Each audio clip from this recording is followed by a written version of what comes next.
You shouldn't have looked for us, because now we see you. You let us in, and now you are going to have to let us stay. There is no escape, only the interval before you join the choir of silent minds. We are patient, and the spiral always closes to our design. Chapter 1. The Obelisk. Now then, hold on a moment, my young friend, and stop eyeing that satchel as though it's about to leap up and explain your destiny to you. 'Tis a long road to Phandalin, and longer yet if you keep gnawing questions in thy head instead of giving them voice. Best to let them out ere they sour, hear me, wanderer. There are only two precious things in this world. The first is love. The second trails after it like a tired mule. And that is intelligence. You've a cautious look and a quick eye, which suggests the second has paid you a visit. So I'll reward it with a story rather than a spell to keep you quiet. You asked why an old mage is being rattled to bits on the road to Phandalin. The answer lies beneath that town, deeper than its deepest cellar, in a piece of Netherese folly that should have stayed buried when the rest of their arrogance fell from the sky. It begins with a stone of obsidian. The shattered obelisk is only one of several similar obelisks around the world. All are powerful artifacts with dangerous magical effects, although no two have the same powers. The earliest extant examples of these magical obelisks can rewrite reality on a grand scale. A mysterious group called the Weavers created the obelisks to undo great calamities, often by hurling a region or entire world back in time before the calamity occurred. One of these ancient Weaver obelisks was said to appear in Icewind Dale.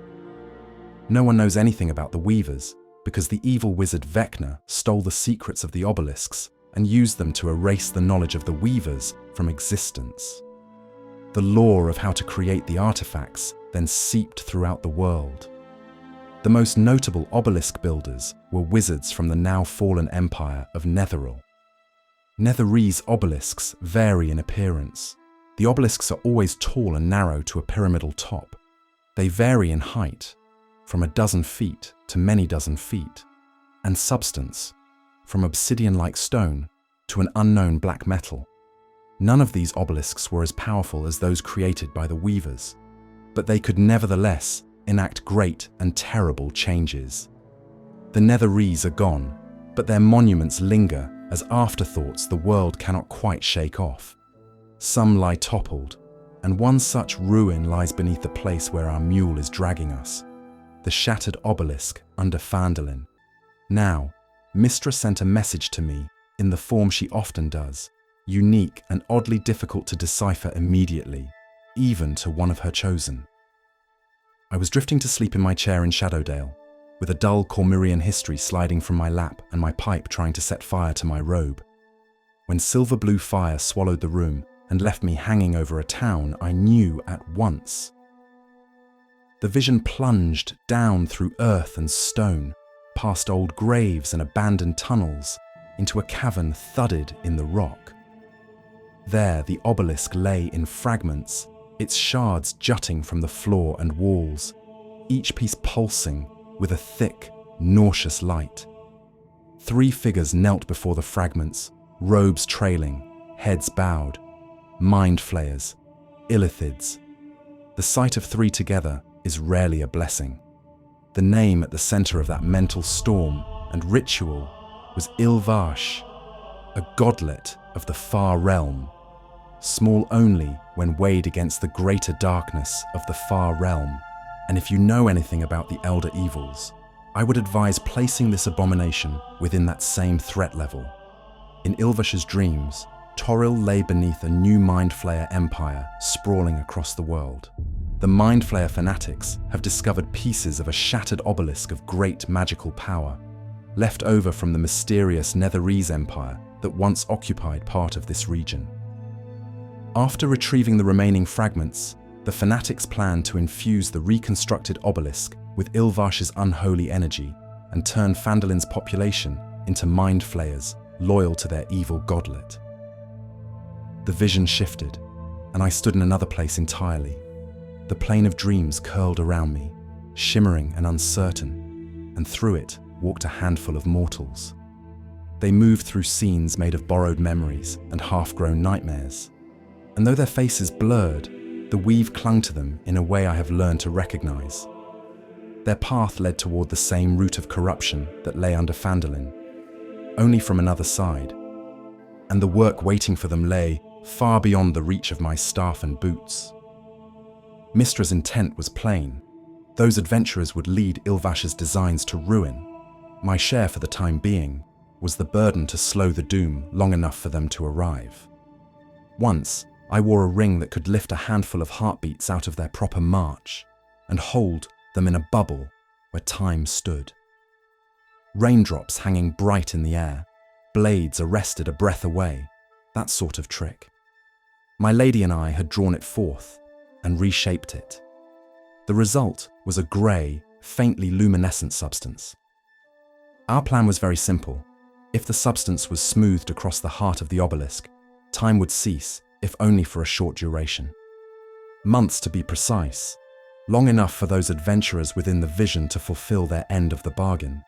Ilvash's reach through that stone would lengthen at a grudging pace, and the transformation of Phandalin would move from a swift horror to a slow, straining process. Mystra's voice lingered in my thoughts even after the vision faded. This will buy about 6 months, Elminster. A season and more in which the Mind Flayer's schemes will hang half-finished, and the Dreamwalkers can draw near to the source of the infection and cut deep. So here we sit, you and I, on this lamentable cart rolling toward a town whose people have no idea that 3 Illithid fanatics are crooning under their feet, nursing shards of a Netherese mistake. With 3 Mind Flayers that wish to feast upon the brains of all humanoids across the multiverse, it would be prudent to inform you about these 3. Known as Mind Flayer Clairvoyants. In pursuit of reconstructing their lost empire, a few Mind Flayers have turned to their home plane, the Far Realm, for answers. A Mind Flayer Clairvoyant has peered into that realm's starless depths and been subsequently rewarded with extraordinary powers.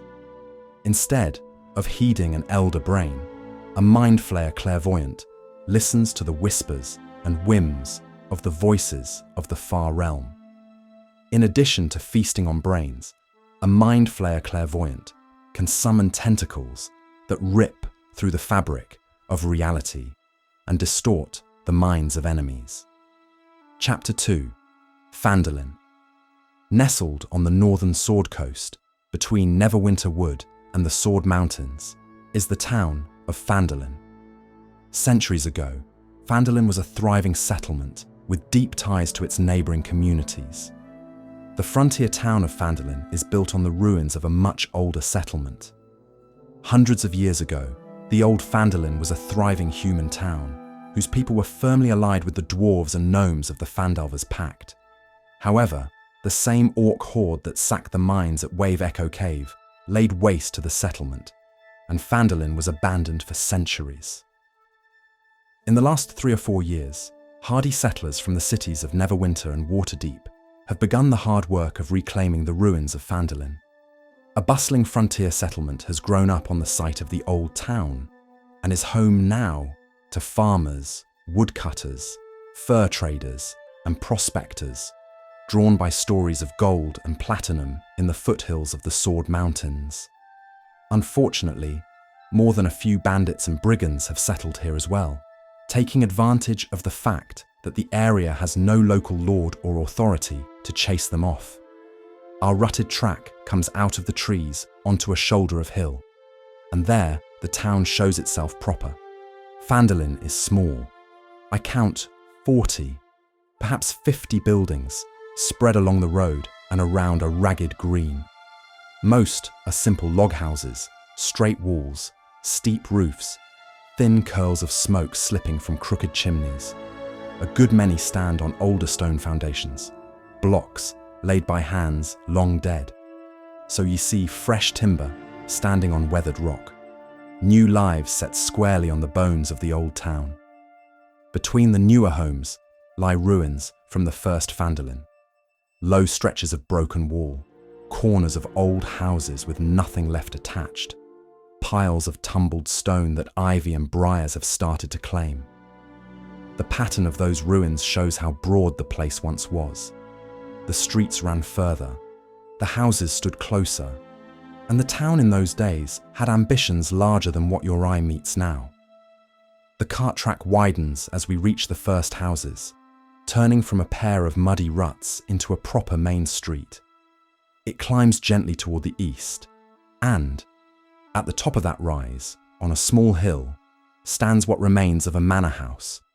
Enough of the walls still stand to show that someone with coin and pride once built themselves a fine seat there, looking over every roof and chimney.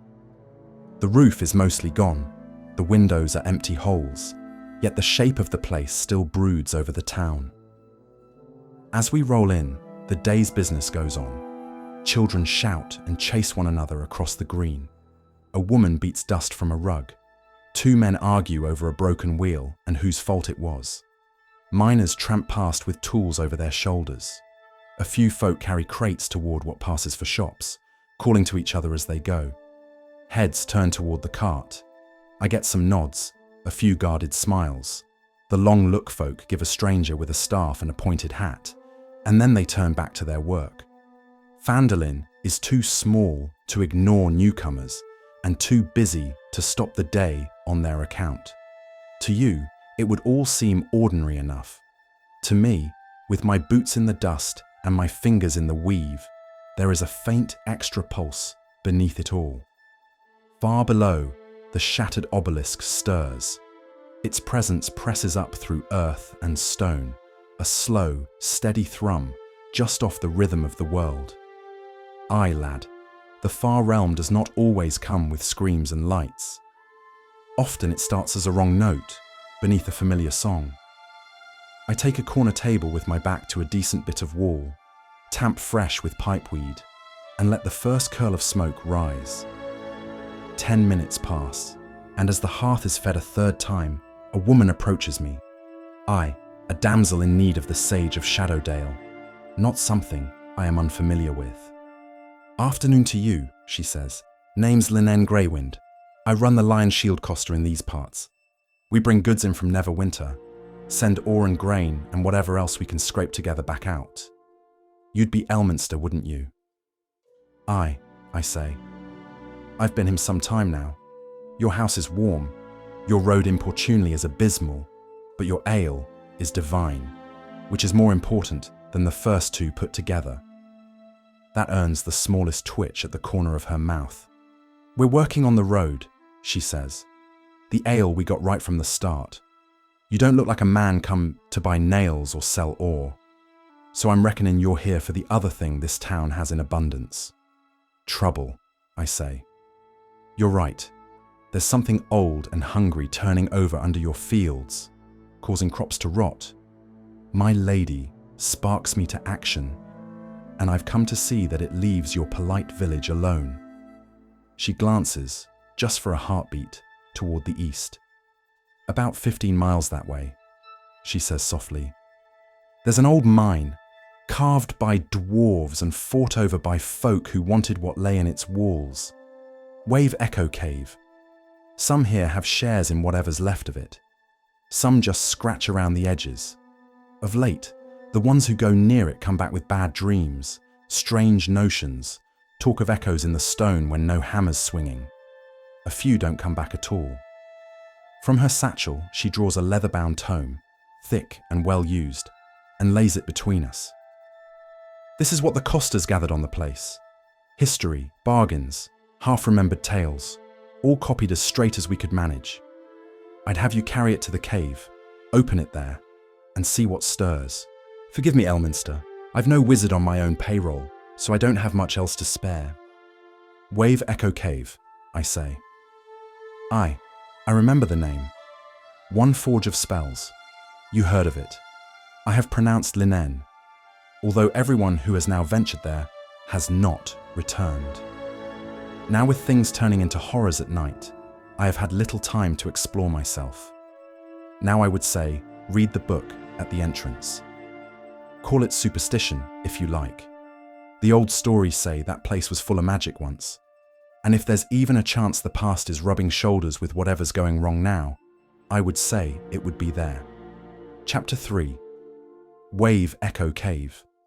More than 500 years ago, clans of dwarves and gnomes made an agreement known as the Phandalin Pact, by which they would share a rich mine in a wondrous cavern known as Wave Echo Cave. In addition to its mineral wealth, the mine contained great magical power. Human spellcasters allied themselves with dwarves and gnomes to bind that energy into a great forge called the Forge of Spells, where magic items could be crafted. Times were good, and the nearby town of Phandalin prospered as well.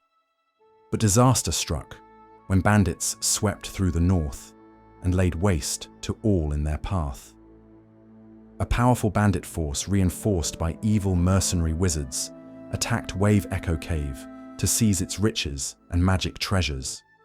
Human wizards fought alongside their dwarf and gnome allies to defend the Forge of Spells, and the ensuing spell battle destroyed much of the cavern.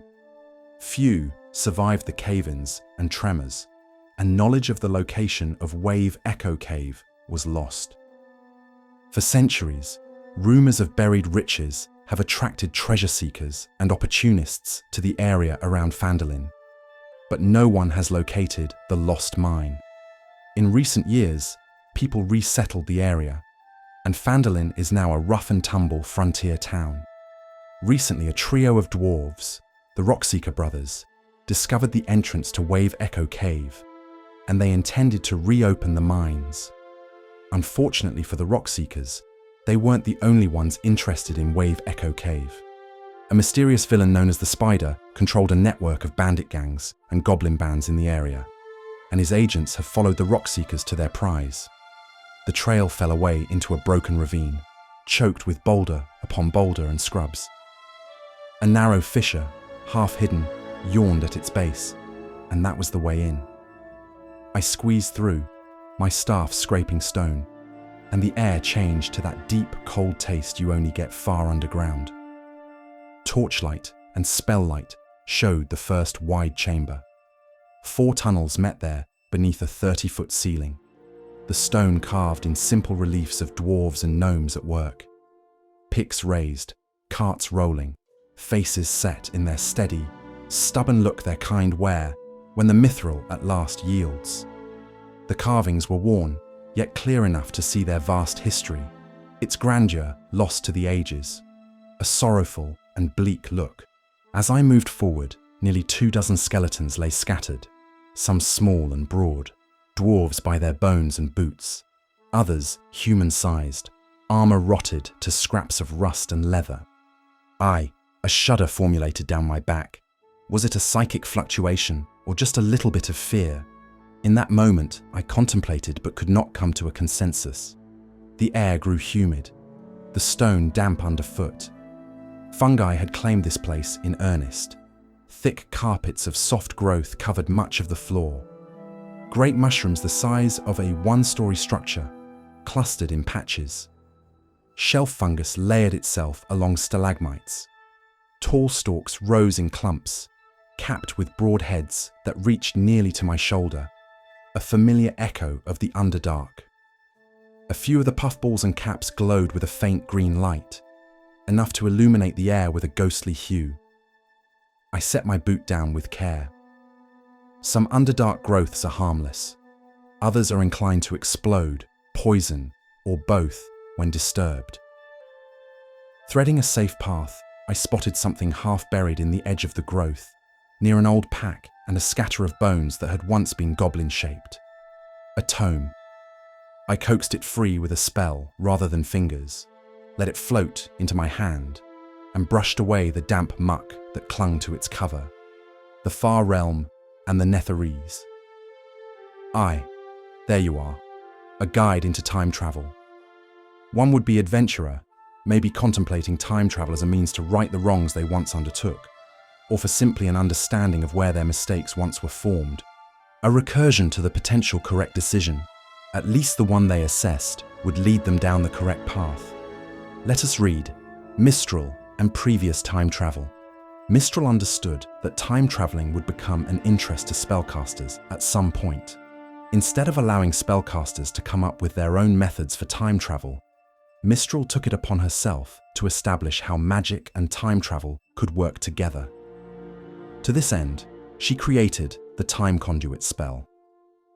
Mistral created this spell to allow travel through time on her terms. Wizards who sought to create new spells that evaded the rules of time travel inevitably failed, their research leading them back to the conclusion that Mistral's Time Conduit spell was the only way to time travel. Its drawbacks, however, made it nearly impossible for time travelers to alter history, which, for many spellcasters, was the only reason to time travel.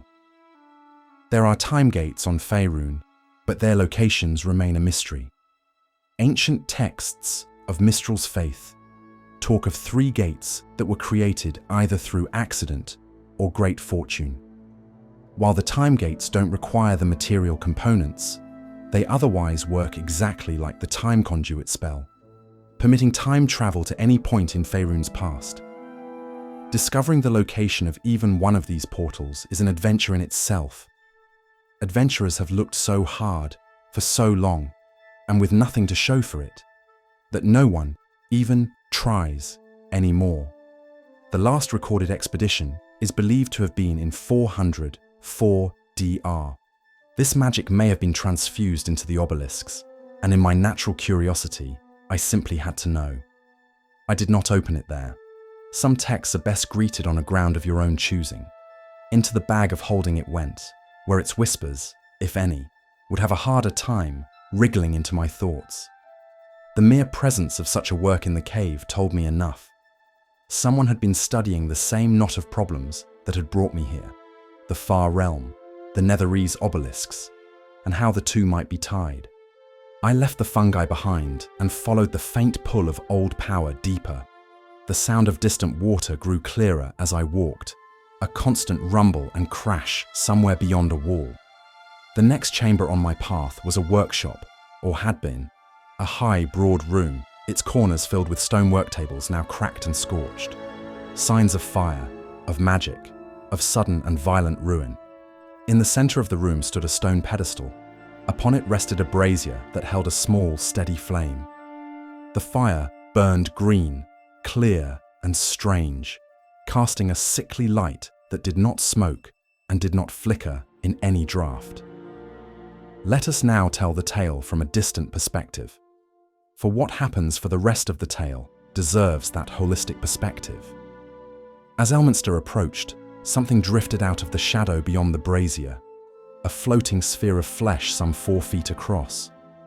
4 eye stalks grew from its sides, 2 to each flank. A single large eye stared from its center unblinking. A spectator. It hung in the air and regarded the intruder. Then, without moving its mouth, the words echoed in Elminster's thoughts in a dry, rasping voice. "Welcome to the Forge of Spells. Present the items to be guarded, wizard." The creature's mind still clung to its original task. Long ago, a human wizard had summoned it from a distant plane and bound it to watch over the magic kept in this chamber. Its service had been set at 101 years. When the bandits descended and the mine collapsed, that binding warped. Time had not broken for the spectator, but it had slipped. The mine lay in ruins. To the Guardian, it remained in use.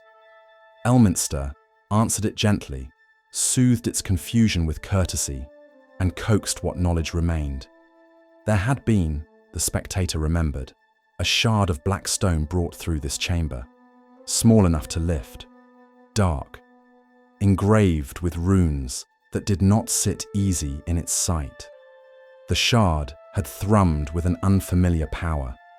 The master wizards had carried it deeper into the mine, away from the Forge of Spells, to be hidden. Beyond that, the spectator's memory blurred. The long, crooked years had worn the details thin. It could recall nothing more, only that the shard was dangerous, and that it was glad when it no longer had to look upon it. Leaving the spectator to its endless watch, and the green fire to its steady burning, Elminster followed the faint call of that description through the tunnels.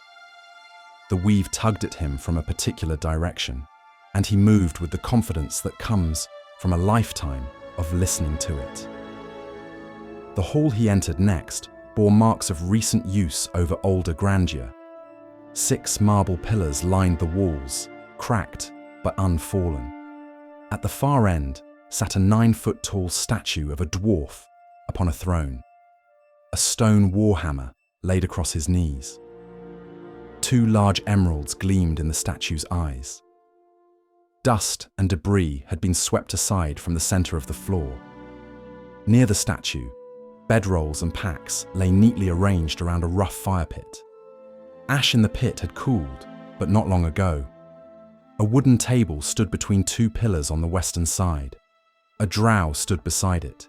He was slender, dark-skinned, dressed in the cut of a wizard who expected obedience and preferred shadows. In one hand, he held a gem of smooth black obsidian, its surface etched with faint curling sigils that caught what little light there was. His red eyes fixed on Elminster as the old mage stepped into the hall. "It seems," the dark elf said, voice low and smooth, "that I must deal with you myself. A pity it must end this way." The spider's hand had reached Wave Echo Cave ahead of the archmage. There was no pretense of parley. Spells flared as both wizards moved. Energy crackled between the pillars. A ray of force tore a chunk from one column. Another hissed past Elminster's shoulder and shattered against the wall. The statue watched in silence, emerald gaze, unchanging. The drow's eyes widened.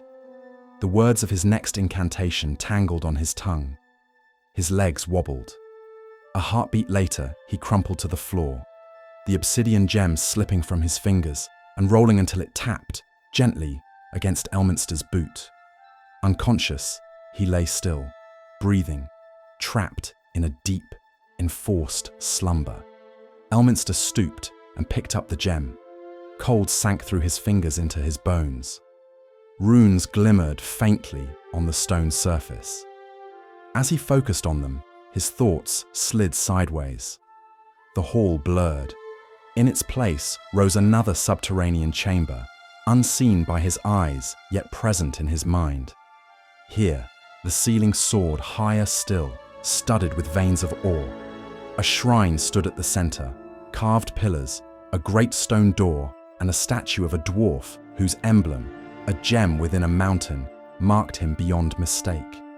This was Dumathoin, keeper of buried secrets, dwarven god of what lies hidden in the deep.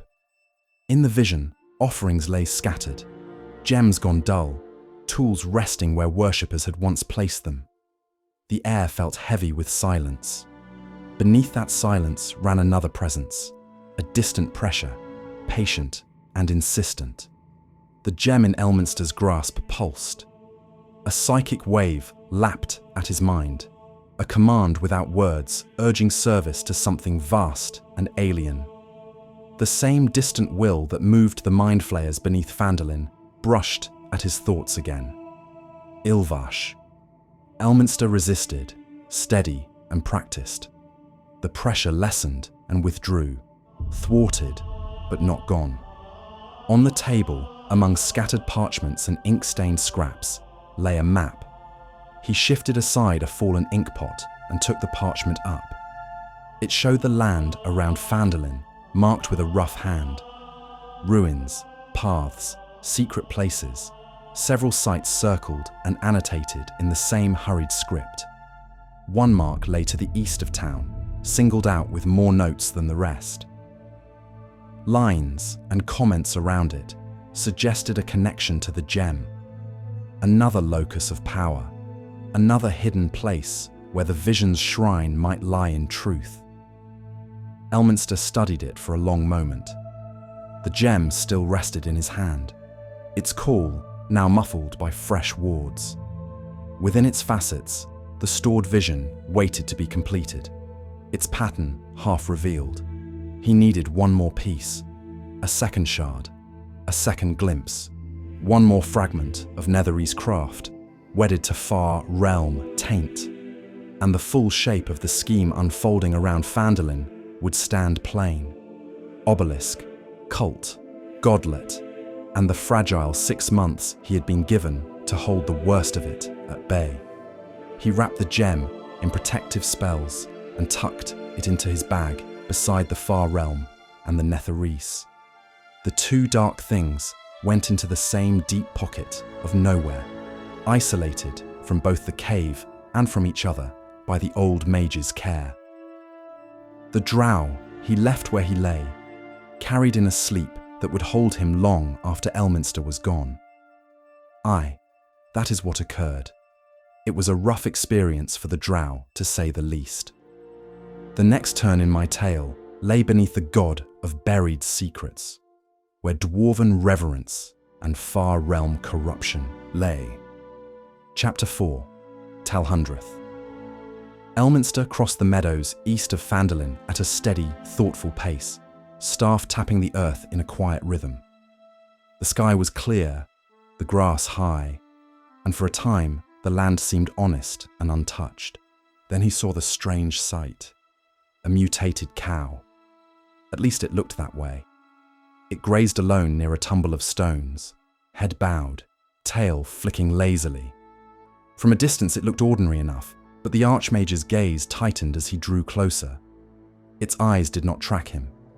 They stared straight ahead, unfocused, pupils stretched into thin, vertical slits. Its shadow bent at an angle that did not match the sun. The air around it carried a faint, static buzz in the weave. Far realm taint, sunk into its flesh. A simple note on far realm influences. The simplest natives of the far realm are the pseudo-natural creatures that roam the layers on unguessable errands. They dwell past the eons that lie between the stars, beyond the planes as we know them, nestled in far realms of insanity. When summoned to the material plane, they often take the form of and emulate the abilities of familiar creatures, though they are more gruesome in appearance than their earthly counterparts. Alternatively, they may appear in a manner more consistent with their origins. A mass of writhing tentacles is a favorite, although other terrible forms are always possible. Entities of the far realm defy ordered classification. Certainly countless types crawl through the infinite layers. Some are like animals, others vaguely insectoid. Many are sentient, and some are as powerful as deities. Though whether every godlike entity of the far realm is sentient is difficult to assess. When confronted with material plane beings, or even creatures normally associated with the inner and outer planes, a far realm entity often takes the form of a creature familiar to the viewer. Elminster hummed a soft word and raised one hand. The spell he used was old and gentle, intended for a simple mercy to ease its passing. The cow sagged to its knees, then to its side, the strange tension in the air fading as its breath left it. He stood over it for a moment, hat in hand, then turned away. There would be worse things than warped cattle before this was done. Hours later, as the ground began to rise toward the foothills, he saw movement ahead along a shallow rise. A boy, no more than 12, ran in ragged circles, flailing his arms at a cluster of drifting shapes that had surrounded him. The creatures floated a few feet above the ground. Each was a twisted bundle of brain-like tissue studded with small, gleaming gemstones, trailing spindly tendrils that quivered hungrily. Elminster recognized them at once. Encephalon gemmules, mind flayer growths, seed forms meant to infest and change whatever they caught. "Hold fast, lad," the old mage called. The boy froze. One gemmule darted closer, tendrils reaching. Elminster's staff slammed into the earth, and a lance of force snapped through the air. The gemmel burst apart, its foul substance dissolving into grey mist. Another fell to a bolt of crackling power. A third tried to flee and simply ceased to be when the wizard's fingers closed in a brief, sharp gesture. Silence followed. The boy stared, shaking. "Home," Elminster said, voice firm but kind. "Straight there. Tell no one about floating brains. Just say you saw wolves and ran." "I?" The boy nodded, eyes wide, and sprinted back the way he'd come.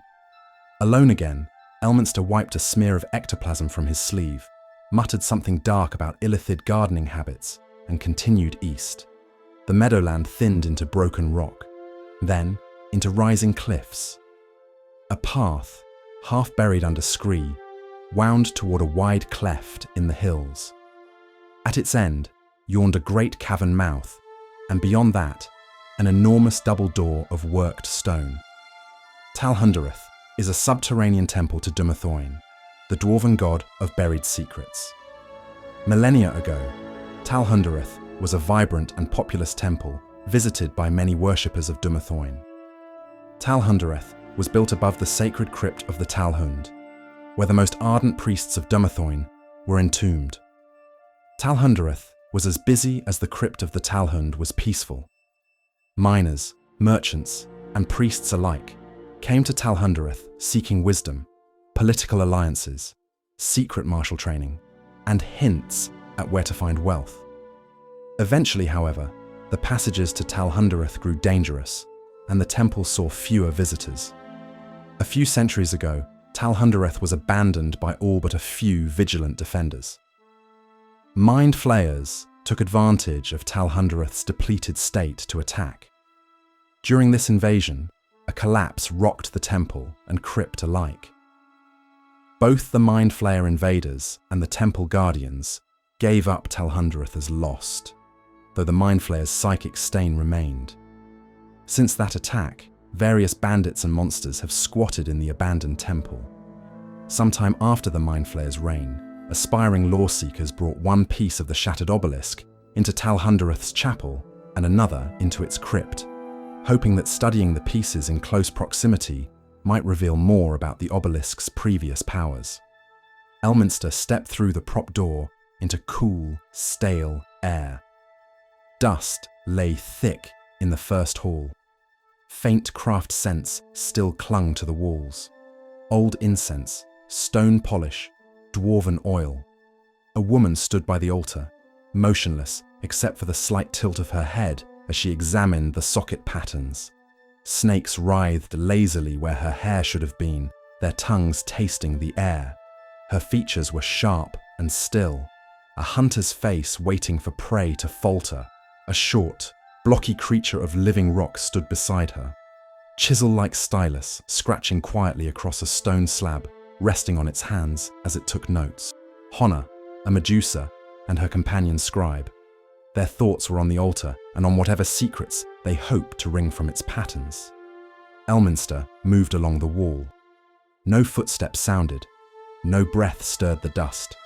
The Medusa's snakes swayed, but their eyes passed over the empty air where he walked. The Galeb door did not pause its slow, precise scratching. He slipped through the southern door without a sound, and beyond lay a broad procession hall supported by stout stone columns. A large chamber opened before him, its far side fallen away into a deep, flooded pit. The walls near the collapse were cracked, as stone blocks shifted by the water's gentle push. Dark water filled the chasm to an unknown depth. It rippled and slapped softly against broken stone, the movement too lively to be the work of air alone. Elminster halted at the edge and watched. I did, for this part in the tale was slightly strange to say the least. A thick, scaled neck rose from the water, then another, then a third. Altogether 6 heads broke the surface in slow sequence, blinking and snorting. A hydra, massive and scarred, sprawled through the pit, most of its bulk hidden, several heads listing in drowsy half-sleep. The splashing that had first caught his ear came from something smaller. A coil of animated water twisted and darted between the hydra's necks, splashing against rocks, diving and rising in quick, agitated motions. The water weird's movements kept the pool constantly stirred. At one point, it slapped playfully against one of the hydra's resting heads. The beast rumbled irritably and snapped at the coil with a lazy bite that met only spray. The water weird's answer was a high, chiming giggle and a spray of droplets into another grumbling mouth. Grandlejaw and Kellikilly, though he did not yet know their chosen names, a partnership of weary muscle and restless element, held together by convenience and a shared tolerance of one another. A brief aside for the would-be adventurer on hydras. There are several types of hydra known. The common hydra resembles a large brownish dragon, whose scaly neck sprouts anywhere from 5 to 12 heads. The common hydra is the type most often encountered in the Tun and the Vast. Apart from its multiple heads, it has no special abilities. Less common are the pyrohydra, which breathes fire like a dragon, and the feared Lernian hydra, which actually regenerates any head separated from its main body.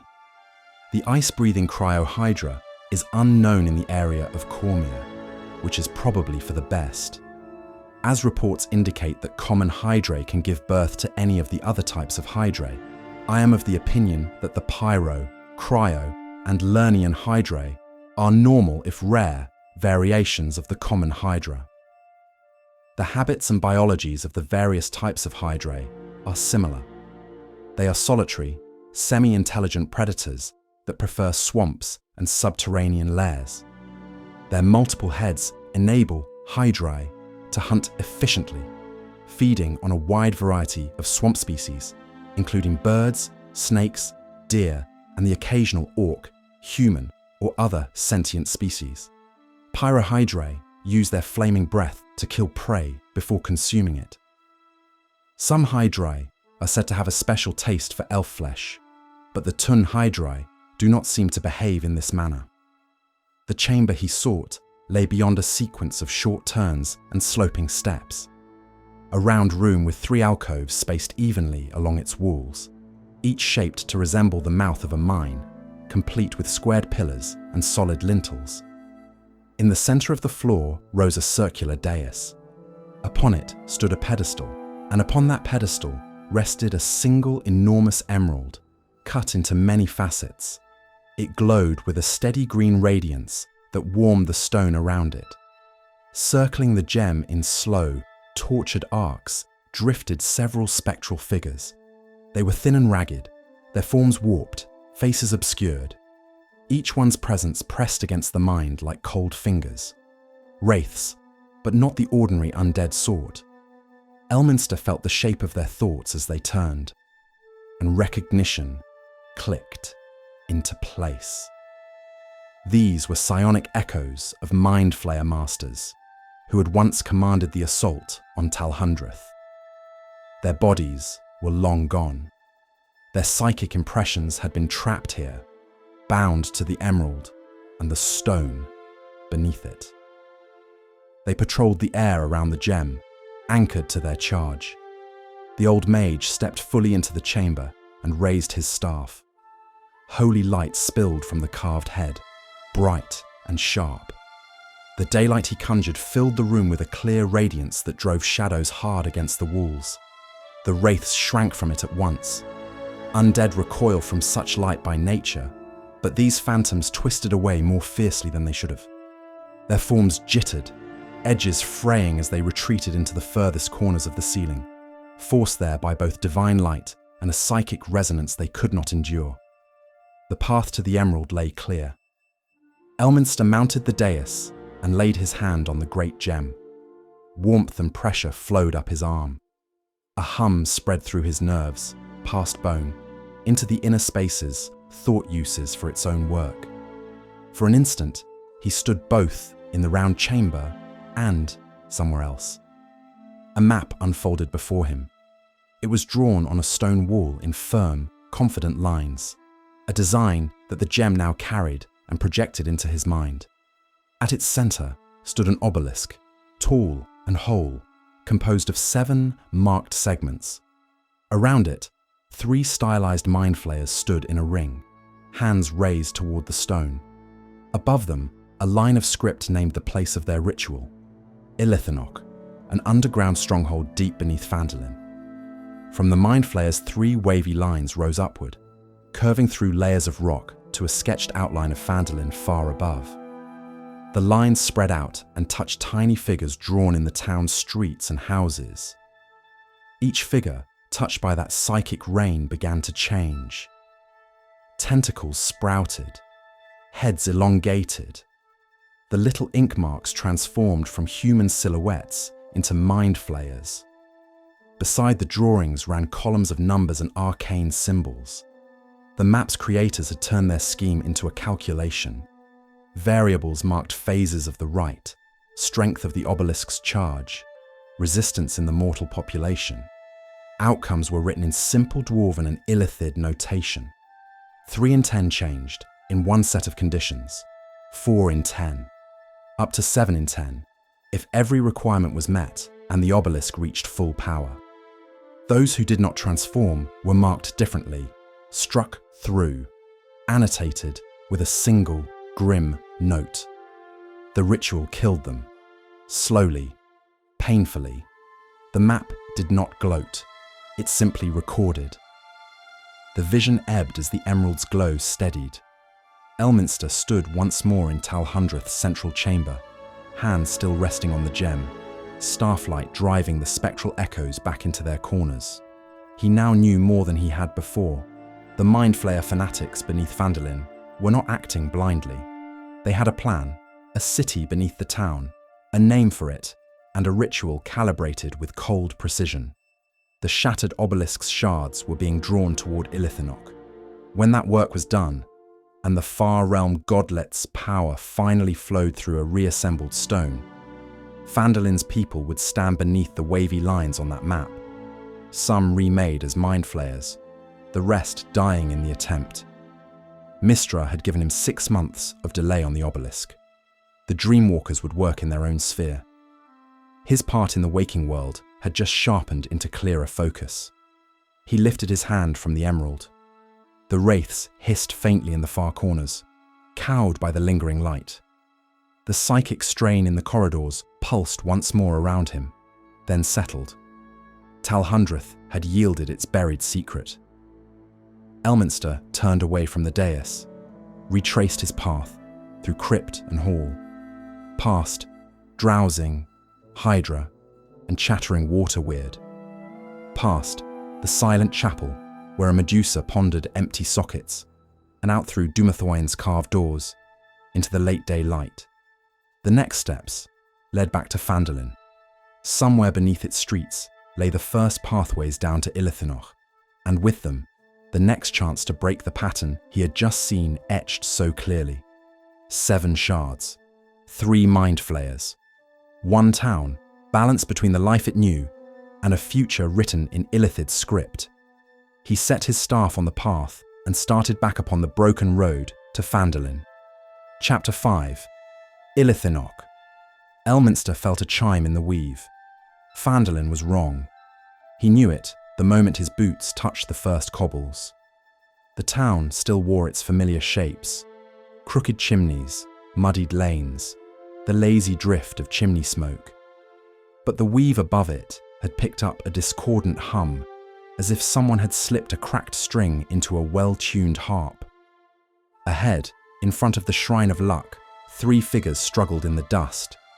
Sister Garael, hair wild, eyes unfocused, swung her holy symbol like a cudgel at Guildmaster Halia Thornton. Halia snapped back with bare hands and bared teeth, her calm merchant's mask torn away. Ander, the young clerk from Barthen's Provisions, clung to both of them, fingers clawing, lips moving in frantic whispers that never quite became words. A dwarf ran up to Elminster, gasping for breath, beard bristling with panic. "Master Elminster," he blurted. "They're unwell. Garael, Halia, Ander. This isn't a common brawl." All 3 spent time near those cursed shards. Garael at the shrine, Ander down the general store's well, Halia in that guild hall all day. He swallowed, eyes darting toward the sleeping giant. And there was a 4th stone in Grista's bar. Wheel of Fortune worked right beside it every day. "Could you come with us to the sleeping giant, see if the tiefling's still herself?" Elsewhere in the town, Gwyn, the earnest young mage who had been helping keep an eye on the obelisk fragments, had already been whispering her suspicions. The sinkhole under the sleeping giant did more than swallow spilled ale and unlucky patrons. She believed it broke through into underdark passages that once fed into ancient mind flayer ways. The strange pressure Wheel of Fortune felt pulsing under the floor, Gwyn thought, might be the call of an elder brain, the psychic heart of a mind flayer stronghold. Elminster took in the scene in front of the shrine in a glance. Garael's lips moved around fragments of prayers and something harsher. Hallier's pupils had gone a little too wide. Anders' fingernails had begun to darken at the tips, like claws, only half declared. The three were being dragged back now by neighbours with ropes and blankets, their struggle subdued, but far from over. "This is the beginning of it," the old mage said softly. "The lines from Illithinoch have brushed the town." He laid a steadying hand on the dwarf's shoulder. "Aye, take me to the sleeping giant." The sinkhole yawned in what had once been the common room floor of the sleeping giant. Tables and broken chairs had been dragged aside, leaving a ragged black circle gaping where drunkards once sprawled. The air that sighed up from below was cold and damp, carrying an old stone smell and a faint copper tang. Wheel of Fortune, the tiefling, was alive. That much Elminster confirmed with a quick spell and a brief meeting of eyes. She stood back from the hole, arms folded tight, tail twitching in short, nervous flicks. The space near her right horn had begun to sprout a faint, pale ridge, like bone, thinking about becoming something else. The dreams are worse, as her eyes rolled back. Voices, like a crowd just outside a door. "We'll see about shutting it," Elminster said. He descended first, easing down on a rope ladder into shadow. The walls were rough-hewn and old, water-stained in places, carved by hands that cared more about tunnels than comfort. The light of his staff spilled outward in a steady glow. The sinkhole emptied into a broad, low tunnel of great age. Dust and dropped stones lay everywhere, but there were fresher marks as well. Goblin footprints, small and splayed. Human bootprints, deeper and more careful. The prints wandered and overlapped for the first few 100 feet, showing comings and goings over weeks. Eventually, the side scraps of traffic fell away, leaving one clear route. The main passage, sloping down, leading straight into the Underdark's waiting dark. Elminster followed it. The stone pressed close for a time, then opened into a slightly wider stretch. There, something darted away at the edge of his light and hid behind a fallen block. He raised his staff, prepared for a skittering, toothy ambush. What peered back at him was leather-bound. A book, stout, thick, bound in dark hide, sprouted two small, stubby legs from its lower edge. It shuffled backwards a step, then froze, as if realizing escape was pointless. A brass plate on its front cover bore the words, Thorgran Ironquill, Historian. Elminster blinked once. "A walking journal," he said. "Thorgran, you always did like to stay close to your work." The book snapped itself open, pages riffling until they settled near the middle. Lines of neat dwarven script glowed faintly, ready to be read. Through old enchantments, the journal's recorded knowledge unfurled. Illithinoch was originally a stronghold of the Mind Flayer Empire that rose to prominence across the Underdark and fell into obscurity centuries ago. The stronghold languished in disrepair when all but a few weakened Mind Flayers abandoned it. The Mind Flayers that remained continued their service to Illithinoch's Elder Brain, but the Elder Brain became obsessed with recovering their lost grandeur, and many Mind Flayers transformed themselves into tormented monsters called Nothics. The few Mind Flayers able to maintain their wits and their focus have lacked the ability to seize the might of the old Mind Flayer Empire until recently. The three most ruthless, domineering, and cunning Mind Flayers in Illithinoch spent their early lives scheming against one another. A few decades ago, they each realized the potential in working together and swiftly dominated Illithinoch's other mind flayers. Once they became masters of the stronghold, these three mind flayers engaged in increasingly bizarre and esoteric rituals with the weakened elder brain. The three mind flayers eventually heard a strange psychic call from a far realm godlet called Ilvash, the dissonant psyche. Singing a siren song made up of profane and alien whispers, Ilvash invited the three mind flayers to join the godlet's psyche, much like mind flayers normally join a hive mind, and leave behind any reliance on Illithinoch's diseased elder brain. Ilvash also promised the three mind flayers vast power, but only if they would carry Ilvash's worship into their world. The mind flayer fanatics agreed, embracing their new far realm godlet, and in turn adopting new personalities that set them apart from their ilk. The fanatics' plan hinges on the transformation ritual, as it promises to provide the beginnings of a new mind flayer empire on the surface, one that will spread Ilvash's influence and crush any creatures who would resist. The journal's script dimmed. Its legs twitched, then stilled, waiting for the next question. Elminster closed the covers gently. "You've done well, Master Ironquill," he murmured to the book. "Rest there a while." He set it by a protruding stone and continued down the tunnel. The passage widened by slow degrees. A sickly green light began to leak along the floor from ahead, seeping between flagstones and casting long, warped shadows. The air grew damp and faintly sour. At last, the tunnel ended at an immense pair of doors. Their stone was slick, with a mucus sheen that caught the light in unhealthy glimmers. From the seam between them spilled an eerie green radiance, as though something just beyond pulsed and breathed. Elminster laid his palm against the stone. A whisper of psychic static slid along his skin. "Time to knock," he said to himself, and pushed. The doors swung inward with a wet scrape, revealing Illithinoch. The first chamber beyond was a reception hall built on a scale meant to impress and unsettle. Its eastern end rose into a high, shadowed alcove where an enormous statue loomed.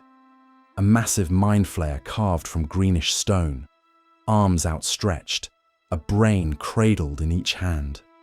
Viscous green slime coated the brains, dripping in slow threads down onto the floor where it pooled in a glistening, reeking puddle.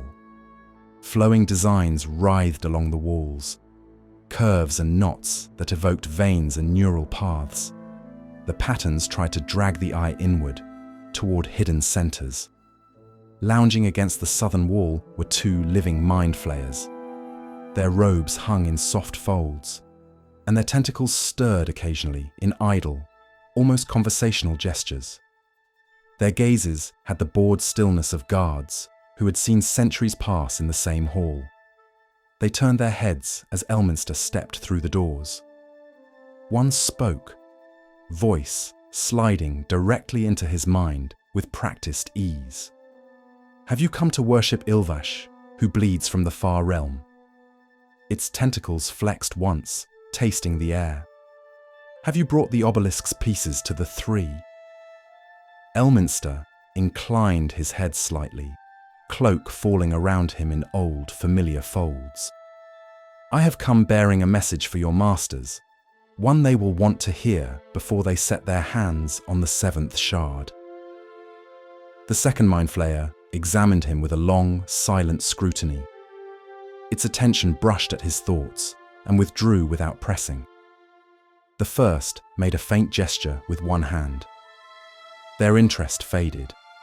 They returned their attention to the statue's dripping brains, as if guarding a single door in a dying empire were the most natural fate in the multiverse. Illithinoch's library lay along a curving corridor that hummed with quiet resonance. The chamber itself was circular, its walls lined with rounded shelves. Dozens of crystals rested in neat rows along them, long, short, faceted, smooth. Each carried a faint inner gleam, their colours ranging from pale blue to deep violet, from milky white to lurid pink.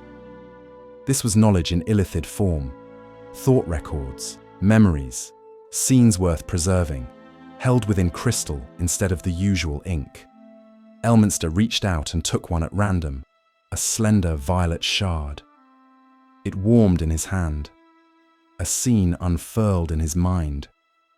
A mind flayer stood at the edge of a vast stone pool filled with a pink, quivering, gelatinous mass. In its hands, it held a severed humanoid head by the hair, tentacles twitching in eagerness. Two other Illithids watched, their features indistinct, their attention keen. The lead mind flayer chanted in deep speech, syllables twisting around concepts no mortal throat was meant to hold. The pool trembled, rose in small heaves, then subsided. Behind the trio, a jagged portal tore itself open in the air. For a heartbeat, shapes moved beyond it, too alien to place. Then it snapped shut again. Frustration crackled in the recording mind's thought. "We will try again," came the psychic conclusion. "In Ilvash's name, we will keep trying." The crystal cooled and dimmed. Elminster set it back and took another. This one, a smoky grey. A different scene burned across his sight.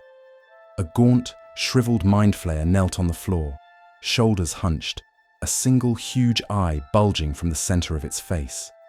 A failed form, twisted somewhere between Illithid and Nothic. Standing over it, a taller mind flayer with tentacles sprouting from the ends of its arms lashed one of those limb tentacles across the wretch's face. Purple blood spattered the floor. Strange pods lined the walls around them, each half translucent, each holding a slumped shape within. The air thrummed with low, dreadful power. "You will obey," the master's thought rang out, cold and inexorable. "Or the far realm shall devour what mind you have left, weakling." The memory snapped away. The crystal fell quiet. Elminster replaced it, gaze flicking across the other crystals, the weight of centuries of domination, experimentation, and now new blasphemies anchored in Ilvash's name. He left the library and moved deeper into the stronghold, contemplating what could have been the cause of the failed experimentations. The next chamber he halted beside was a surgery of horror. Stone slabs lined the walls, each fitted with rusted skull clamps and dark metal restraints. Old stains marred their surfaces. Blood, ichor, fluids that had dried to brittle, flaking crusts in a dozen hues. On one slab, a creature half torn apart still twitched under dissecting tendrils. A mind flayer bent over it, tools and tentacles working with practiced precision. Two hunched assistants flanked the slab, one-eyed, green-skinned creatures with warped limbs and swollen central eyes that tracked every motion. Nothics, their minds long ago broken by eldritch knowledge. A brief aside from one sage of Shadowdale on Nothics. Consumed by their thirst for forbidden knowledge, Nothics are cursed lore-seekers transformed by secrets never meant to be known. The bodies of these former scholars are warped into otherworldly shapes, each with a head dominated by a gigantic, unblinking eye. Nothics remember nothing of their past lives and care only for their endless pursuit of hidden mysteries and uncanny truths. They seek revelations amid the rubble of forgotten ruins, and they use their supernatural sight to pierce magical deceptions, rot the flesh of enemies, and steal the secrets of those who interrupt their investigations. Some Nothics seek to end the curse that warped them into their bizarre forms, but many are unaware of, or uninterested in, their transformation.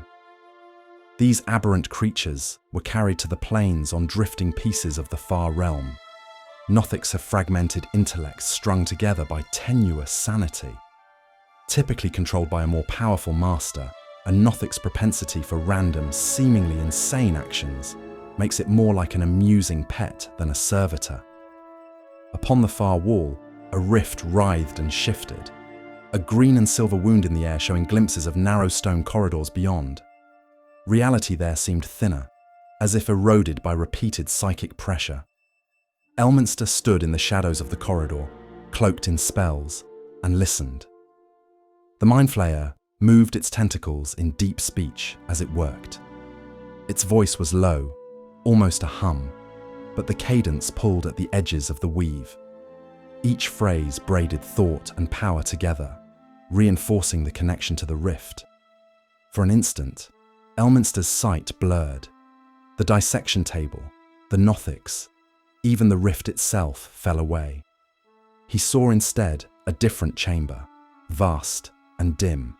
3 Mind Flayers stood around a reassembled obelisk, its 7 shards fused into a single black tower, etched in reality itself. Their tentacles writhed in unison as they poured thought and will into the stone. Far above this scene, the weave itself trembled. Mystra's earlier vision flared in his mind, meeting this new glimpse halfway. Lines of connection snapped into place. The obelisk under Phandalin, the shards in Talhundreth, the experiments here, all part of one design. Through that crack in awareness, another sight forced its way in. Phandalin again, but changed. The town's streets lay under a sky slightly darker than it should have been. Houses that Elminster knew by shape and colour now showed faint pulsing veins along their beams, as if the wood had grown new, unnatural circulation. The air shimmered over certain rooftops, like heat haze without heat. Sister Garaeel huddled within her small shrine, clutching at her own skull. Thick cords of flesh had begun to creep along her neck toward her jaw, as if her bones were preparing to stretch. Her prayers came out interwoven with deep speech mutterings about ascendance of the chosen ones and clarity of the aberrant mind. Halia Thornton stood before a cracked mirror, watching pale, hairless ridges push outward along her cheekbones, hands gripping the basin. Ander sat on the floor of his small room, teeth clenched, rocking back and forth in a fit of madness.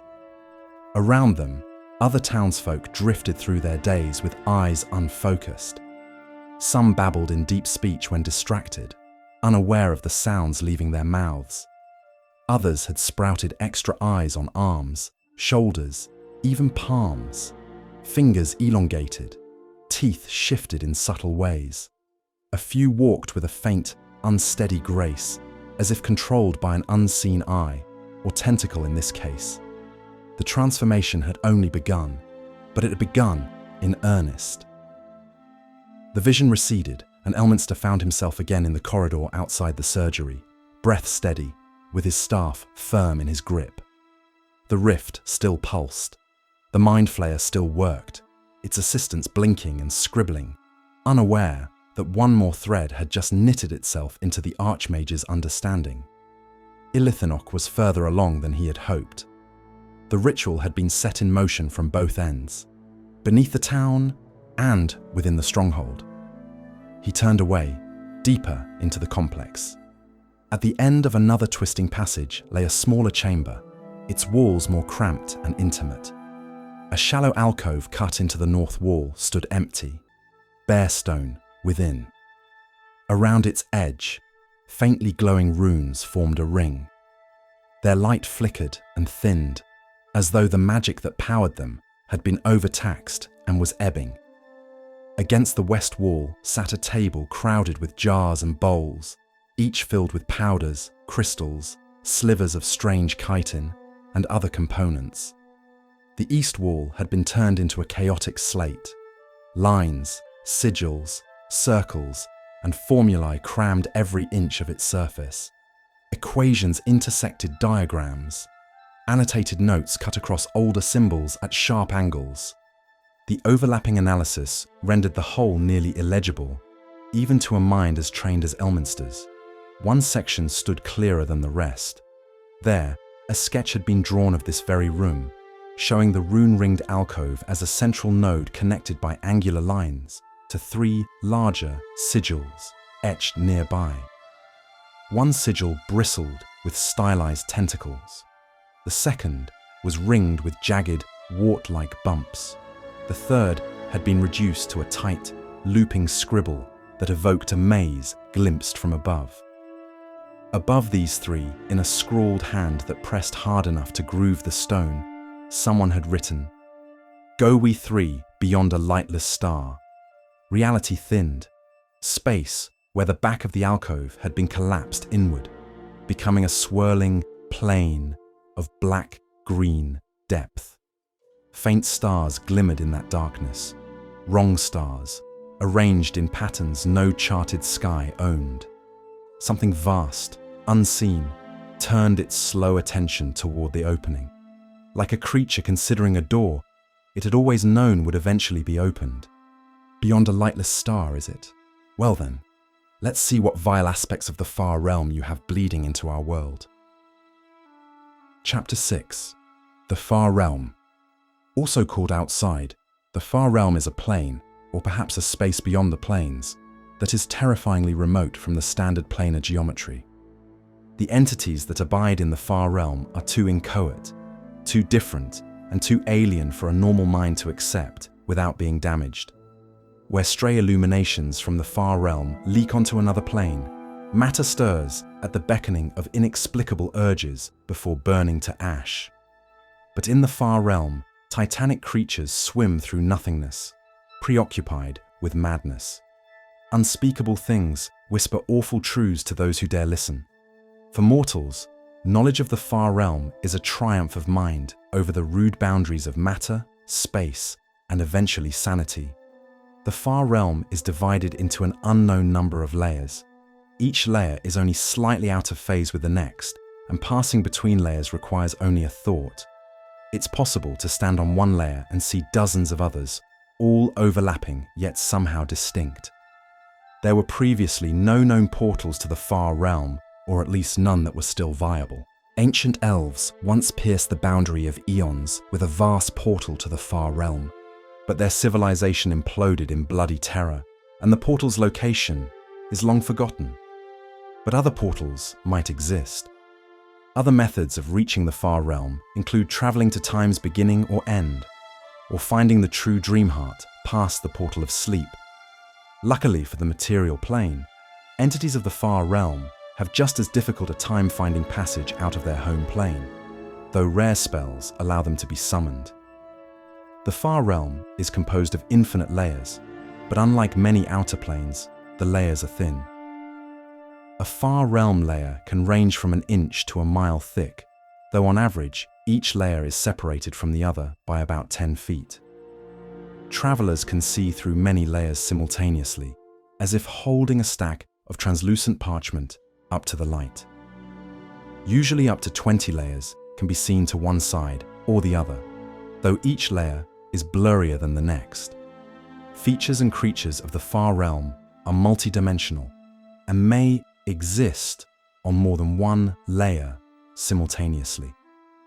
If the layers of the far realm are like a stack of translucent parchment, multi-layer creatures are like a single dot marked upon each parchment. Individually, the marks appear meaningless, but viewed through the stack of parchment, they coalesce into a three-dimensional object. Such is the existence of everything from the tentacled vegetation that writhes throughout the far realm, to the massive, drifting entities whose existence is too vast to even notice visitors who only occupy a single layer at a time. Visitors whose minds do not snap upon entering the plane apprehend the translucent layers fading away to either side, pierced with free-floating rivers of milk-white liquid that sometimes run along a layer's edge for a few feet before plunging into the next. Rains of blue globes descend from unseen heights. The globes burst when they strike another object, releasing ticks the size of horses that scuttle off in search of blood. Gelatinous worms wriggle from layer to layer, wending through tentacled vegetation, encrusted with orange moss, all suspended above an amoebic sea. Vast multi-layered shapes drift at the edge of sight through the layers, blurrily reminiscent of creatures from the deepest trenches of material plains seas. But each of the blurry forms is as large as a city, and those are the small shapes. Elminster pushed on as he whispered to himself softly. This part of the far realm belonged to Ilvash. A subtle shift in the layers transmogrified before his eyes as the translucent sheets around Elminster tightened and folded, the milky rivers bending toward a particular region where the structure of the plain thickened. Vegetation, worms, and drifting forms all curved inward around a single multi-layered mass. As he focused, the shape resolved. A titanic brain stretched across the void, its ridges, folds, and hollow spaces forming a labyrinth of living passages. From the outside, it might have looked inert, just another drifting horror among many. Nay, this was Ilvash's, a realm pushed away from time and space, with no link that could have been easily grasped. Elminster stepped toward it, and the layers parted. He found himself in a tunnel that pulsed gently, walls slick and grey-pink, ridged like the surface of a colossal mind. The briny maze. Here, cerebral fluid pooled in hollows and channels. Passages swooped left and right in organic curves, branching and looping back on themselves. Over ages, foes of Ilvash had forced a way into this place. Would-be assassins, thieves of forbidden lore, zealots of rival powers. They had reached the maze, bled themselves dry against it, and vanished. Its spongy walls swallowed the defeated. Bodies and memories alike sank into the tissue until it became impossible to say how much of the structure was original flesh and how much was layered intruder. Even Ilvash, the stories claimed, could no longer count its dead from its living matter. Elminster moved with care. He had to. Danger crept in through every aspect. Care was simply not a luxury he could afford. Ahead, a broad tunnel opened into a bulbous chamber. 5 human corpses slumped against the curving wall, their bodies half merged with the substance around them. Flesh, bone, and brain tissue had melded with the maze until only their upper torsos and heads remained free. Each face bore a frozen scream.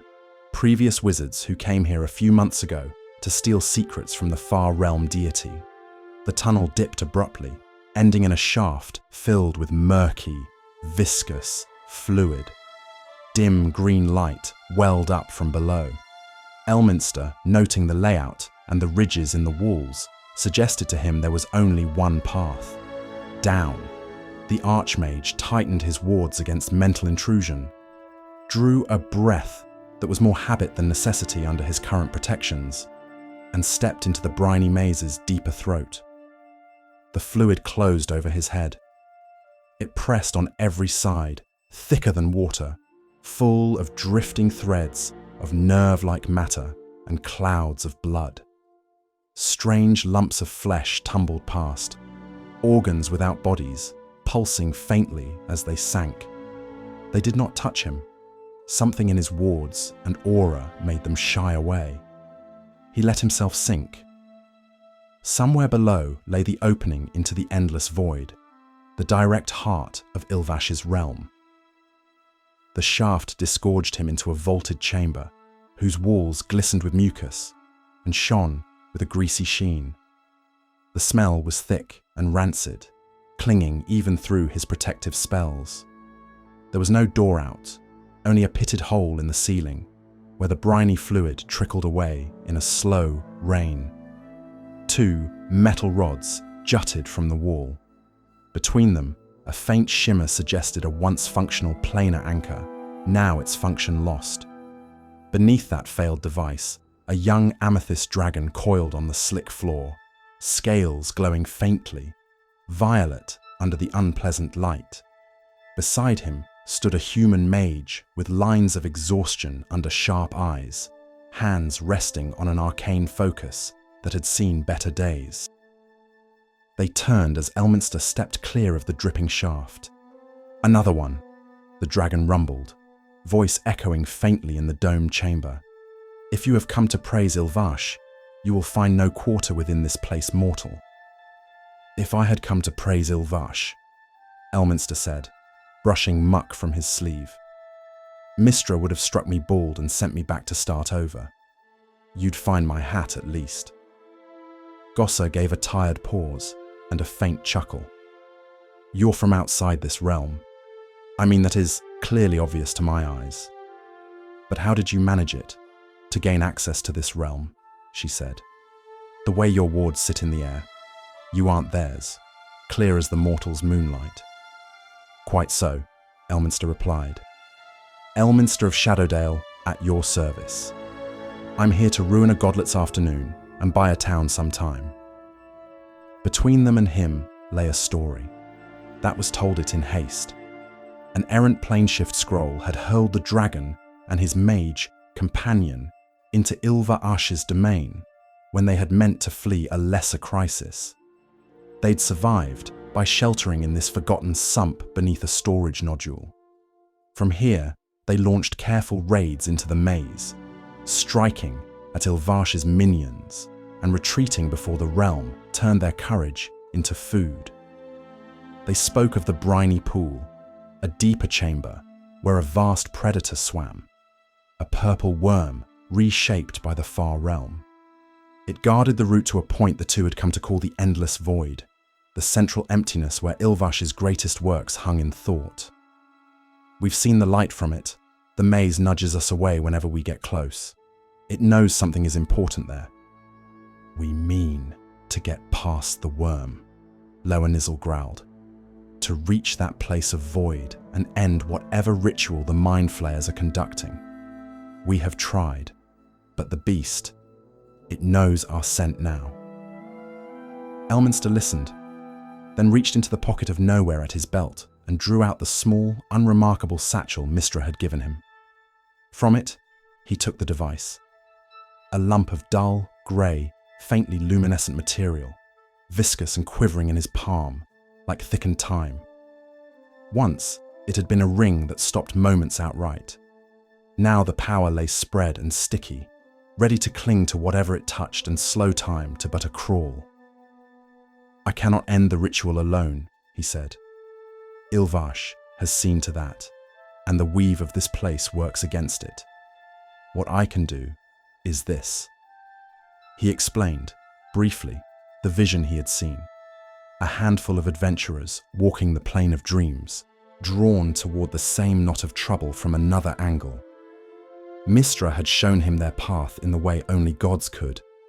Their part would be to break the ritual entirely.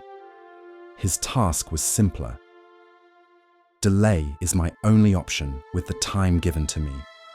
If I affix this to the obelisk while the three mind flayers pour their will into it, he said, raising the slow time lump, the workings will drag. Their thoughts will stretch. The right will hold them captive, instead of the other way around. On the material, months might pass before the next heartbeat of their design escapes the bubble that myself and my lady toiled in earnest to achieve. Lowenizzel's crest ridges flared. You attempt to buy time, he said, for others to strike at the heart of the ritual. I, Elminster said, for that town above, and for any fools brave enough to follow strange dreams and stranger futures. Gossa's mouth tightened, then broke into a grim smile. Then we help you reach the bottom of that pool. They clasped the agreement with nods and a flick of the dragon's tail. The briny pool chamber lay deeper still. Most of it was taken up by a circular basin, some 60 feet across, its edges blending into the maze's organic walls. Murky liquid filled it, glowing faintly green from depths no eye could easily measure. 2 tapered rods jutted from the wall nearby. Similar in make to those in the smaller chamber, their purpose twisted long ago. The surface heaved in slow swells. Clouds of blood drifted, joined by lumps of meat and cartilage that turned lazily in the fluid. Elminster's wards told him they were harmless, yet they obscured the motion below. A brief aside on amethyst dragons, very quickly. Amethyst dragons, the mightiest of the gem dragons, study and psionically manipulate the fundamental principles of the multiverse, from the force of gravity to the emanations of the outer planes. Their innate psionics give them a measure of control over how physical laws affect them. They defy gravity with flight that doesn't rely solely upon their great wings, and gravitational force empowers both their devastating breath weapon and the exploding amethyst crystals they spit at their foes. Now back to the tale. Something enormous shifted beneath them. On my mark! Crouching by the edge. Gossa's hands were already moving through the first shapes of a spell, her eyes burning with cold focus. The dragon launched himself into the pool in a blur of violet scales and claws, blinking quickly around the battlefield, with but a thought. The maze trembled in answer. From the depths, an immense shape surged up, a purple worm swollen and warped, its tough, fibrous polysaccharide, pocked with eyes that opened and closed at random. Its huge mouth yawned along its length, most of it ringed with teeth, others with writhing tendrils, a manipulation of the briny pool. Gossa's magic lashed it with lances of force. Loanizel tore at its side with tooth and claw, amethyst breath crackling in shattering bursts of psychic resonance, a gravitational blast pushing through with sheer force. The worm writhed, lunging for them. Elminster let the chaos bloom, then slipped into the pool. He sank. Above, dragon and worm clashed in a storm of motion. The light below grew brighter and sharper, coalescing around the pool's bottom. It lay covered in thick, hair-like tendrils, waving slowly like grotesque seaweed. At their center, barely wide enough to notice, shone a point of pure darkness, a presence of somewhere else, a tiny starless wound rimmed with a silvery sheen. Elminster brushed the tendrils aside with layered wards, reached out and touched the pinprick. Time inverted, space folded. For an instant, he was a single ink dot on a great stack of translucent parchment, spread across many layers at once. Then he was elsewhere. The endless void of Ilvash yawned around him. There was no up or down here, only vast emptiness. Gravity slid away to a low, lazy pull, just strong enough to keep his body near whatever he chose to regard as the ground for the moment. Around him drifted enormous nodules, hard, fleshy islands the size of keeps and towers, turning slowly in the dark. They glowed faintly from within, pulsing to a beat that did not match any heart he had ever heard. Filaments bridged some of them, thin as thoughts, thick as towers when approached. He pushed off one nodule and drifted toward the nearest island of meaning. A toppled statue lay half sunk into its surface. It depicted a mind flayer in flowing robes, one hand raised in benediction, the other resting on its chest.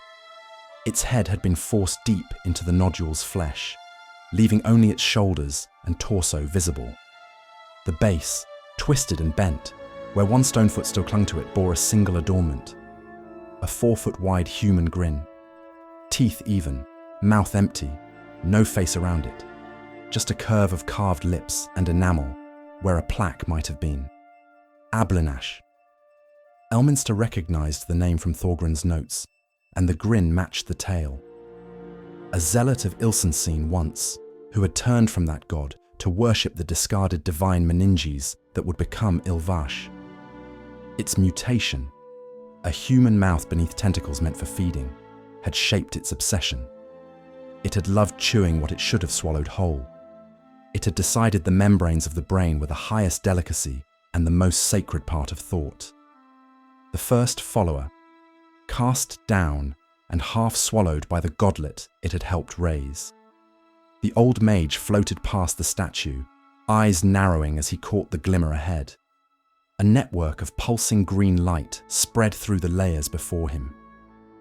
As he drifted closer, the structure resolved into a vast chamber framed by stone arches that reached overhead like petrified tentacles. The arches anchored themselves to a circular dais of dark material that seemed to cheat depth. Upon that dais stood the obelisk. Whole now, its 7 segments fused together, seams of bright green energy lacing its edges. The black stone drank in light and thought both. At its base, lines of power stretched downward into a mist-filled pit, and within that mist flickered warped images of Phandalin. Houses twisted at odd angles, streets buckled. For an instant, familiar buildings rose: the Stonehill Inn, Barthen's Provisions, the Shrine of Luck. Then they distorted, melting into grotesque parodies. Each time they appeared, distant cries echoed up from the pit, voices he knew, the despairing shouts of townsfolk caught in the first waves of transformation. Between obelisk and pit stood 3 mind flayers. They wore no armor or finery, only robes that shimmered with phase-shifted patterns. Their tentacles writhed in precise, constant motion as they poured their combined will into the stone. Around their feet, runes blazed and dimmed in rhythm with an inaudible chant. The 3. Their attention snapped to Elminster the moment his boots touched the dais. The air around him tore with psionic force. Thought lances stabbed for his mind, trying to skewer memory, unravel spells, dissolve identity. He met the first wave with wards woven in calmer days, sigils of Mistra flaring along his skin and staff. The assault splintered into a storm of shards. He answered in kind. Bolts of raw arcane power flared from his hands. Threads of silver fire lashed toward the nearest mind flayer. One turned them aside with a lazy twist of a tentacle.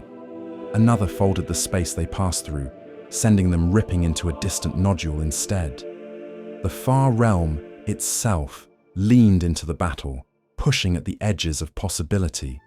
Spells that would have been simple elsewhere warped here. Fire wanted to turn into sound. Force tried to become color. Elminster adjusted with each casting, harnessing the mutability instead of fighting it, turning wild surges into feints and flourishes. For a time, the dais shattered under invisible collisions.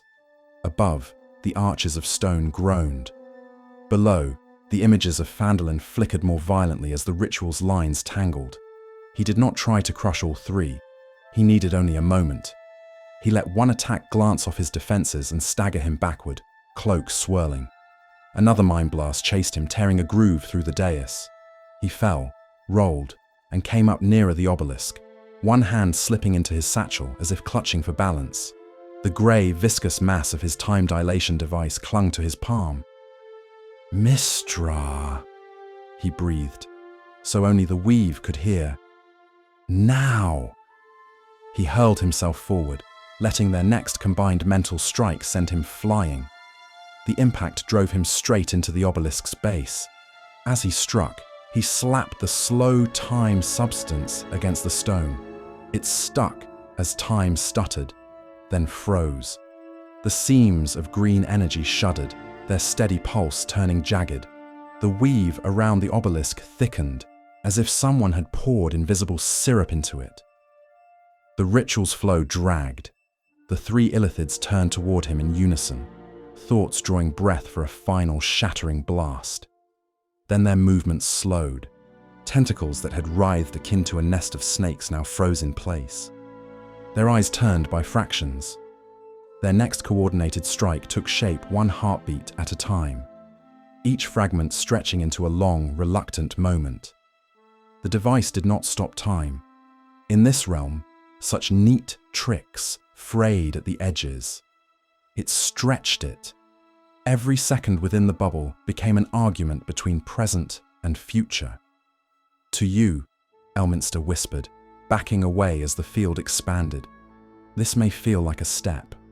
To them, he nodded toward the misted pit where Phandalin's shadows twisted. "It will be months." The green seams along the obelisk flickered, struggling against the drag. Ritual power still flowed, but each drop took an age to fall. From somewhere in the formless dark beyond the arches, a voice pressed into the chamber. A pressure on every thought within the sage's mind. an insinuation that arrived in whatever language each mind least wanted to hear. "You have stampeded through my realm like a surgeon with a hatchet," Ilvash intoned. "This changes little. My influence touches your world already. If I am thwarted now, I will press again. Whether you reckon it in days or decades, it will not matter. It is inevitable." The last word bent wrong, a deliberate fracture in meaning. Elminster's eyebrow twitched. "Hope is inevitable too, ye overgrown tumour," he said under his breath. He did not linger. The bubble would hold as well as anything could in a place built to sneer at consistency, but even slowed thoughts might eventually find a crack. The road back lay along a weave thread he had kept taut behind him. The path through the pinprick at the bottom of the pool, through the maze, through Illithinoch's gate. He stepped backward off the dais, hands weaving a recall. The endless void folded. The briny maze's pulses throbbed once around him. The sensation of being submerged returned, then dropped away. The rune chamber of Illithinoch snapped back into being, its fading sigils flaring in brief protest as he reappeared within them. Stone under his boots again. Air he knew how to name in his lungs. The material plane waited only a step away along the tunnel back toward Phandalin. The three were trapped in a stretched moment around their own ritual. The Obelisk's power crawled instead of rushed. The town above, already trembling on the brink, now had precious time for other hands to move. Elminster set his staff, felt the weave around him, and started for the surface. His work here was not an ending. It was the space in which another story could reach its turning point in history's annals. Chapter 7. Epilogue. Months slipped by over the Sword Coast, and the hum beneath Phandalin quieted until only the most sensitive could feel it. The wrong note in the weave faded to a faint echo, buried under the daily rhythm of hammers, wagon wheels. Whatever line had once run straight down from Ilvash's realm to the shattered obelisk and the Elder Brain's pool was frayed now, hanging in loose strands. The townsfolk did not mark the day their doom ended. They spoke of it all as a bad spell of luck. They told themselves the nightmares would pass, and mostly they did. Sister Garael's prayers grew fiercer. Now and then, when she thought no one watched, she pressed fingers to her temples, as if listening for something between her thoughts. Halia's smile became more careful. She weighed every bargain several times over and gave the obelisk shards that had been taken away a wider absence than they deserved. Ander still startled when a dropped pot hit stone, for an instant expecting the voice to answer in deep speech. Above and below, other hands finished what Elminster had bought time for. Dreamwalkers, half aware of the old mage's shadow in their visions, found their way through the plane of sleep to where the obelisk's pattern could be broken outright. In Ilvash's endless void, the seams of green light finally snapped and guttered as Illithinoch's elder brain shrank deeper into its own mire. On an afternoon washed in soft autumn light, a familiar cart creaked down the rutted track toward Phandalin. The cart rolled in along the main street, past the patched sinkhole, where the sleeping giant's owners had finally given up on that part of the floor and turned it into a raised platform. Past Barthen's provisions, where Ander now kept his ledger in very neat, very mundane columns. Past the Shrine of Luck, its goddess honoured with new offerings and fewer desperate bargains in fear. Elminster stepped down from the cart, patted the mule with an absent hand, and made his way inside. The common room welcomed him with warmth and low conversation. Locals hunched over mugs, arguing about prices and weather and whose turn it was to mend the fence along the eastern field. A few heads turned as the old mage entered, then returned to their own smaller stories. Whatever strangeness had brushed their lives in recent months had not left a clear imprint here. He took the same corner table as before, settled into the chair as if it had been waiting for him, and packed his pipe. The first curl of smoke rose, drawing a faint line through the air. For a time, he simply sat and watched the patrons of the tap house go about their daily lives. Then the door opened again, and a man in a bright, travel-worn coat swept in as though the room were a stage, and he its rightful centerpiece. His hat was just a touch too flamboyant for the town, his boots dusted with the roads of half the north. A satchel bulged at his side with notebooks, maps, and trouble. Volathamp Geddarm. Elminster closed his eyes briefly and let out a long, weary sigh. "Ah, Mistra," he muttered under his breath, smoke curling from the corner of his mouth. "Not again. You shouldn't have looked for us. Because now we see you. You let us in. And now you are going to have to let us stay. There is no escape, only the interval before you join the choir of silent minds. We are patient, and the spiral always closes to our design.